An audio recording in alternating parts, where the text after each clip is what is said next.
참 예수님, 새해 복 많이 받으세요. 옆자리, 앞뒷자리에 계신 형제 자매님과도 새 인사 나눠주시면 감사하겠습니다.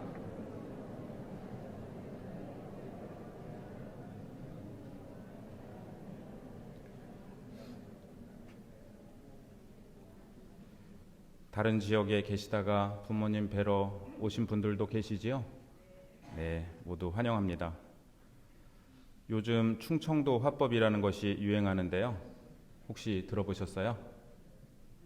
커피를 마시다가 너무 쓰면 이렇게 말한다고 합니다. 장희빈이 이거 먹고 죽은 거 아니요. 중국집에 배달을 주문했는데 늦으면 전화해서 그런다네요. 저 오토바이 좀 빌려줘요. 제가 갔다 오게. 또 신호대기 하고 있는데 앞차가 신호가 바뀌어도 출발 안 하면 뭐라고 하는지 아세요? 왜? 색깔이 마음에 안 드는겨?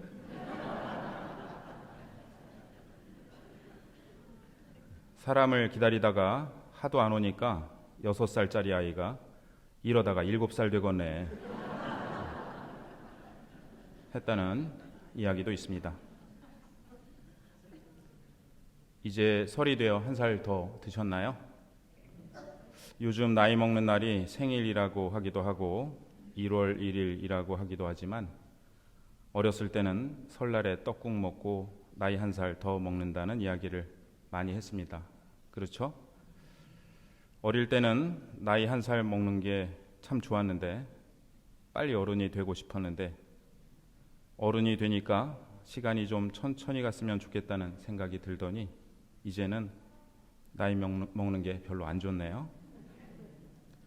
그런데 어쩌면 이렇게 우리는 지금이 제일 좋은 나이다, 지금이 제일 좋은 때다 이렇게 생각하지 못하고 항상 미래를 동경하거나 과거를 그리워하면서 지금을 살지 못하고 있는 것 같아 서글픈 마음이 들기도 합니다. 그런데 시간이 천천히 가게 하는 방법이 있는데요. 뭘까요? 기도하는 것입니다. 우리는 기도할 때 영원이신 분과 함께 있기 때문에 그분과 함께 있는 시간이 천천히 흐르게 되고 때로는 지금 이 순간에 멈추게 되기도 합니다. 그때가 바로 하느님을 만나는 때입니다.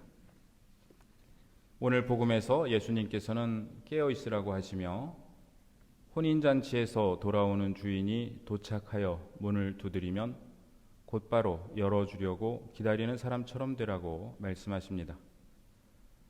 당시에는 혼인잔치가 며칠씩 이어졌고 일주일 동안 지속되기도 하였습니다.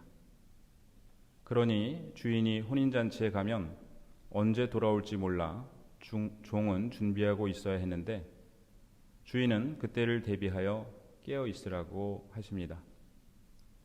이 말씀은 1차적으로 세상 종말의 때 혹은 우리 죽음의 때가 언제 올지 모르니 깨어 있으라는 말씀을 의미합니다. 그런데 이 말씀은 오늘 저에게 우리가 기도할 때 언제 예수님이 우리를 만나러 오실지 모르니 깨어 있으라는 말씀으로 다가오기도 합니다. 우리는 주님과 만나기 위해 기도합니다. 그러나 대부분은 주님을 만났다는 느낌 없이 무덤덤한 채 기도 시간이 끝나기도 합니다. 만일 예수님께서 기도 중에 나를 만나기 위해 오셨다는 것을 알아차린다면 얼마나 놀라울까요? 깨어 있음이란 나에게 오시는 주님을 놓치지 않기 위해 우리의 모든 주의와 시선을 그분께로 향하고 있음을 의미합니다. 이렇게 깨어 있을 때 비로소 우리는 이미 와 계신 그분을 알아차릴 수 있습니다. 우리에게는 이렇게 기도 시간 외에 평상시에도 우리의 주의와 시선을 주님께 두고 살아가는 자세가 필요합니다. 그것이 깨어 있음입니다. 예수님께서는 행복하여라 주인이 와서 볼 때 깨어 있는 종들, 내가 진실로 너희에게 말한다. 그 주인은 띠를 메고 그들을 식탁에 앉게 한 다음 그들 곁으로 가서 시중을 들 것이다 라고 말씀하십니다. 이 말씀은 신비로운데요. 혼인잔치에서 돌아온 주인이 왜 굳이 당신 종에게 종노릇을 하실까요? 제게는 이 말씀이 예수님의 충청도 화법처럼 들립니다. 니들이 깨어있으면 얼마나 이뻐. 아예 앉혀놓고 내가 시중 들겨 내가. 이런 말씀처럼 들리는데요. 우리가 당신께 해드린 바를 당신도 우리에게 하시겠다는 의미입니다. 오늘 제2 독서는 하느님을 무시하고 자만심에 취해 살아가지 말라고 경고합니다. 오늘이나 내일 어느 고을에 가서 1년 동안 그곳에서 지내며 장사를 하며 돈을 벌겠다 하고 말하는 여러분. 그렇지만 여러분은 내일 일을 알지 못합니다. 여러분은 주님께서 원하시면 우리가 살아서 이런저런 일을 할 것이다 하고 말해야 합니다. 이 말씀이 꾸짖는 것은 경제활동 그 자체가 아니라 하느님 없이도 내 인생을 완벽하게 통제할 수 있다는 오만함입니다. 우리는 계획을 세울 때 주님의 통치권과 섭리를 인정해야 합니다. 우리는 스스로 미래를 결정할 수 있을 것처럼 자신하지만 우리는 피조물이며 우리의 모든 계획은 불확실합니다. 우리 인생 자체의 존속이 주님의 뜻에 달려 있다는 것을 잊지 말아야 합니다. 그렇기에 우리는 주님의 축복을 필요로 하는 존재들입니다. 그것이 제1독서의 말씀인데요. 하느님께서는 모세에게 아론과 그의 아들들인 사제들에게 이렇게 축복하여라 라고 말씀하십니다.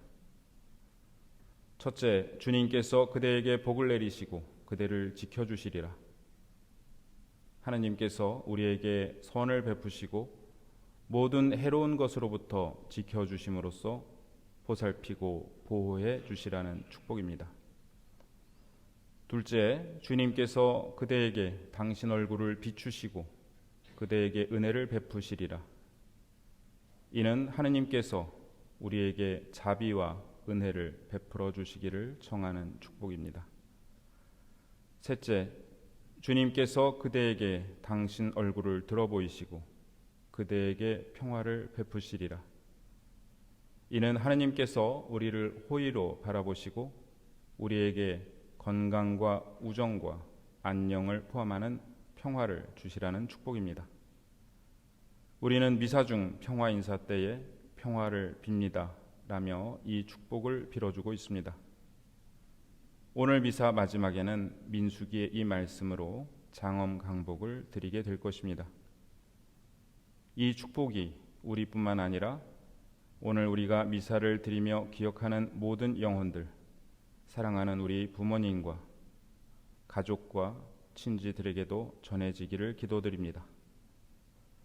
그분들은 주님과 함께 평화를 누리고 계시며 주님께서 띠를 메고 그분들을 식탁에 앉게 한 다음 곁에서 시중을 들어주고 계십니다.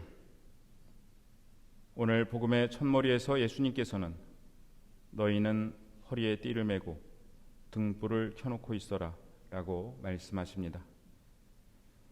이는 이스라엘 백성들이 이집트를 탈출하던 날 밤 파스카 식사를 할 때의 모습이었습니다. 예수님께서는 우리의 하루하루가 파스카가 되어야 한다고 말씀하십니다. 이 파스카가 결정적으로 이루어지는 것이 바로 이 미사입니다. 제대 위에서 당신 자신을 쪼개어 우리 입에 넣어주시는 분은 바로 허리에 띠를 메고 우리 곁에서 시중을 들고 계신 주님이시기 때문입니다. 이 미사는 지금 천상에서도 거행되고 있습니다. 오늘 우리가 영하는 성체는 우리가 사랑하고 기억하는 영혼들이 지금 천상에서 영하고 계신 성체와 꽃같은 예수님의 몸입니다. 주님께서 그분들을 지켜주시고 그분들께 당신 얼굴을 비추시고 당신 얼굴을 들어 보이시며 평화를 베풀고 계십니다. 내가 진실로 너희에게 말한다. 그 주인은 띠를 메고 그들을 식탁에 앉게 한 다음 그들 곁으로 가서 시중을 들 것이다.